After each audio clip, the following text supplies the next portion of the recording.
Bonjour à tous, c'est Jean-Luc Roux sur sa chaîne YouTube. Aujourd'hui, nous allons parler du Maroc, prochain acquéreur des avions de combat Rafale.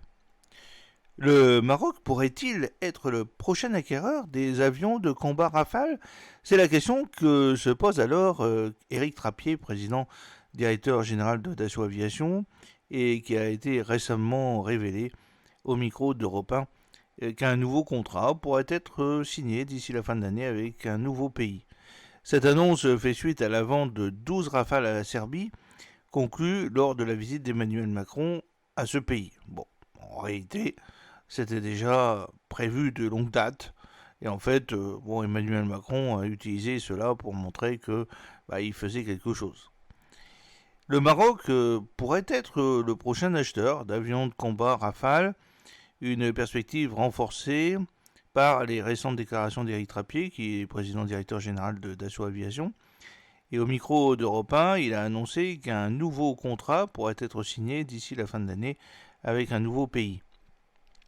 Après la vente de 12 Rafales à la Serbie, cette commande annoncée par le PDG de Dassault Aviation pourrait s'officialiser lors de la prochaine visite d'État du président Emmanuel Macron au Maroc.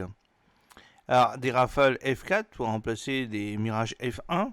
Le choix du Royaume de se doter d'avions de chasse Rafale F4 répond à une logique de remplacement de ces Mirage F1, comme le souligne le site Métadéfense. Le Rafale au standard F4.1 se caractérise par ses caractéristiques de combat aérien collaboratif, l'intégration de l'armement AASM d'une tonne et un renforcement face aux menaces cyber. Ce nouveau standard apporte des améliorations capacitaires majeures dans le combat aérien, intégration de viseurs, de casques Scorpion, amélioration de la conduite de tir pour l'utilisation du missile Météore avec le missile géré par un avion autre que l'avion tireur, amélioration des algorithmes de détection des menaces passives ainsi que des capacités accrues d'échange de données entre Rafales.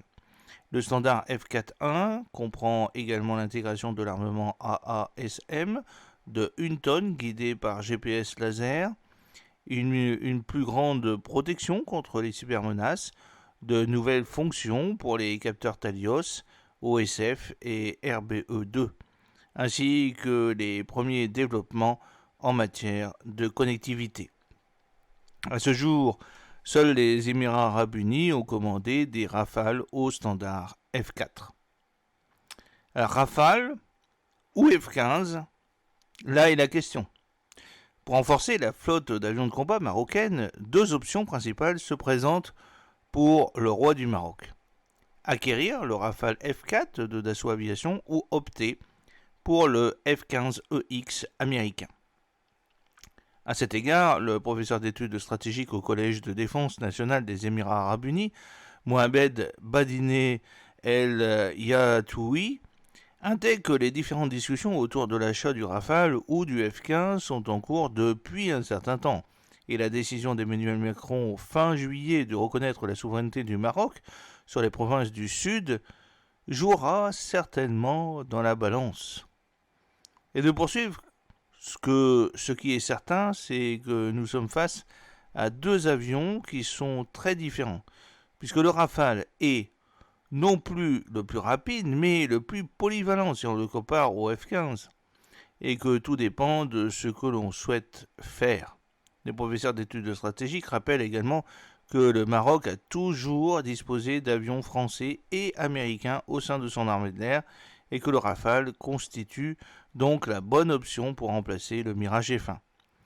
Ceci étant, la décision finale d'opter pour l'un ou l'autre appareil sera déterminée, selon El Yatoui, par une série de facteurs d'ordre technique, géopolitique, mais aussi bien entendu financier. J'espère que cette petite vidéo vous a plu. N'oubliez pas de cliquer sur le pouce pour la promouvoir, de vous abonner si ce n'est pas encore fait et de partager cette vidéo sur vos réseaux sociaux. A très bientôt, fidèlement, Jean-Luc Roux.